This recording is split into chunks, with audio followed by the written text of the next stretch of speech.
रुद्रपुर से एक अनोखा मामला सामने आया है जिसने शिक्षा के मंदिर को शर्मसार कर दिया है और साथ ही पुलिस प्रशासन की कार्यशैली पर भी गंभीर सवाल खड़े किए हैं। ये मामला रुद्रपुर के रामपुरा वार्ड नंबर 3 स्थित हैप्पी चाइल्ड स्कूल से जुड़ा हुआ है। एक मासूम छात्रा को स्कूल की शिक्षिका द्वारा इतनी बुरी तरह से पीटा गया कि उसके गालों पर थप्पड़ों के निशान साफ दिखाई दे रहे हैं। बताया जा रहा है कि बच्ची को सिर्फ इसलिए मारा गया क्योंकि उसने अपना लिखित कार्य पूरा नहीं किया था। पीड़ित छात्रा के अनुसार अंशिका मैम नाम की शिक्षिका ने उसके बाल और कान खींचकर उसके एक ही गाल पर कई बार थप्पड़ मारे। ये गंभीर मामला पिछले 3 दिनों से प्रशासन की चौखट पर न्याय का इंतजार कर रहा था। हैरानी की बात यह है कि इस गंभीर बाल उत्पीड़न के मामले में पिछले 3 दिनों से किसी भी तरह का कोई कदम नहीं उठाया गया था। जब स्थानीय लोगों और अभिभावकों को कहीं से कोई मदद नहीं मिली तब ये मामला विधायक शिव अरोड़ा तक पहुंचा। विधायक शिव अरोड़ा ने तत्काल मामले की गंभीरता को समझा और पुलिस स्टेशन से संपर्क करने का प्रयास किया, लेकिन आरोप है कि पुलिस कर्मियों ने उनके फोन कॉल नहीं उठाए। इसके बाद विधायक को खुद पुलिस स्टेशन का दौरा करना पड़ा। पुलिस स्टेशन पहुंचकर विधायक शिव अरोड़ा ने पुलिस कर्मियों की ड्यूटी में लापरवाही पर सख्त आपत्ति दर्ज कराई और चेतावनी भी दी। उन्होंने जोर देकर कहा कि पुलिस कई मामलों को गंभीरता से नहीं लेती, जिसके कारण जनता को बार बार न्याय के लिए जनप्रतिनिधियों के पास आना पड़ता है। विधायक ने पुलिस को स्पष्ट निर्देश दिए हैं कि इस मामले को पूरी सावधानी और गंभीरता के साथ लिया जाए और जल्द से जल्द कड़ी कार्रवाई भी की जाए। उन्होंने जोर दिया कि इस मामले में पुलिस को तत्परता दिखाते हुए कड़ी मेहनत करनी होगी।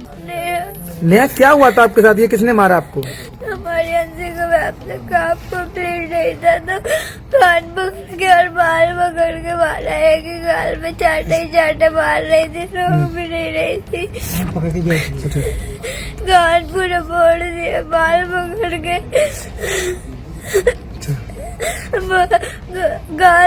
गाल में भी तक दर्द होता है, खाना भी नहीं खाया। मेरी तुम्हारी चौकी इंचार्ज से बात हुई कल।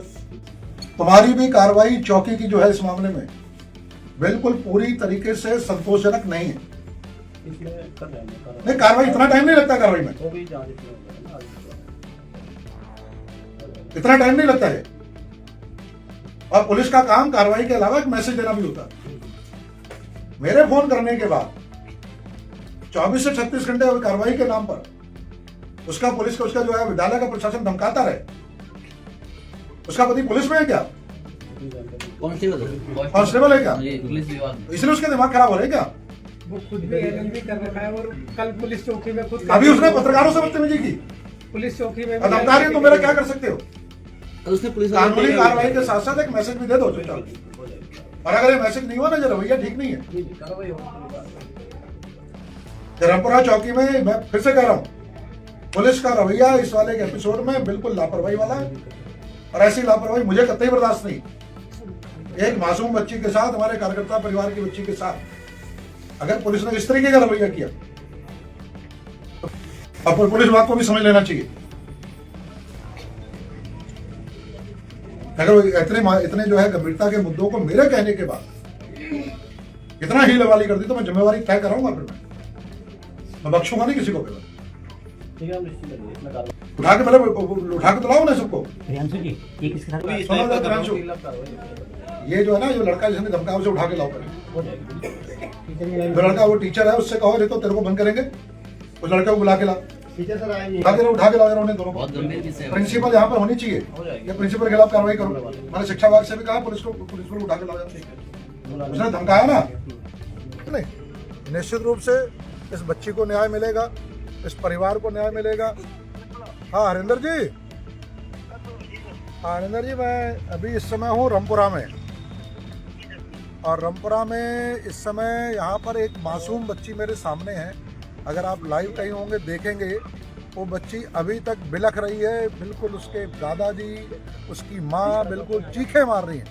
और उस बच्ची के 3 दिन पहले के उसके साथ इतनी बेरहमी से, यहाँ स्कूल है हैप्पी चाइल्ड स्कूल रामपुरा के अंदर, जो मेरे जानकारी के हिसाब से नियमों के विरुद्ध बना हुआ है, नियमों के विरुद्ध संचालन हो रहा है, कोई मानक पूरे नहीं कर रहा। और वो बच्ची आज भी, उसकी गाल सूजा हुआ आज भी, और उसके कान से उसे सुनाई नहीं दे रहा। इतनी बेरहमी से मारा गया है। और उसकी वीडियो फोटो अगर आप देख लोगे तो आपको एकदम से भावनात्मक रूप से आपको इतना आक्रोश आएगा कि आप कैसे कोई इतनी दरिंदगी के साथ कर सकता है।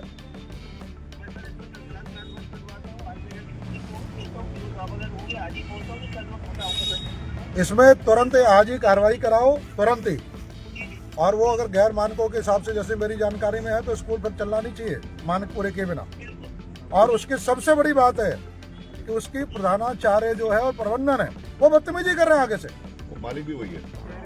उन्होंने बाकायदा ये कहते हुए कि मैंने LLB कर रखी है, मेरा क्या बिगाड़ लोगे, अभी यहाँ पे पत्रकारों के सामने। और वो प्रबंधन और वही उसकी प्रधानाचार्य है, वो महिला यहाँ के पत्रकारों से बदतमीजी करके जाती है, परिवार से बदतमीजी करके जाती है। तो इतना दुस्साहस। हाँ, नाबालिग बच्चे, नाबालिग वहाँ टीचरों से वहाँ पढ़वाया जा रहा है, कोई मानक पूरे नहीं हो रहे, ऐसे विद्यालय चलने नहीं चाहिए। और एक बुरा संदेश, हाँ बताओ। और ये एक्शन का मतलब मुझे सारी रिपोर्टें चाहिए। मतलब अगर मैं यहाँ पर आया हूँ बच्ची के उसमें चौकी पे आया हूँ तो आप समझ सकते हैं मानवता के नाते कितना बड़ा। बच्ची जो बिलक बिलक के रो रही है तो मुझे इतना आक्रोश आ रहा। और मैंने उसकी चोट देखी, इसके अपने एक कान से सुन नहीं पा रही, वो उसका कान है कि उसका जो खराब हुआ पड़ा। और इस प्रकार का जो है ये व्यवहार जो है ना चलेगा नहीं, स्कूल बंद होना चाहिए, ऐसे नहीं चलेगा।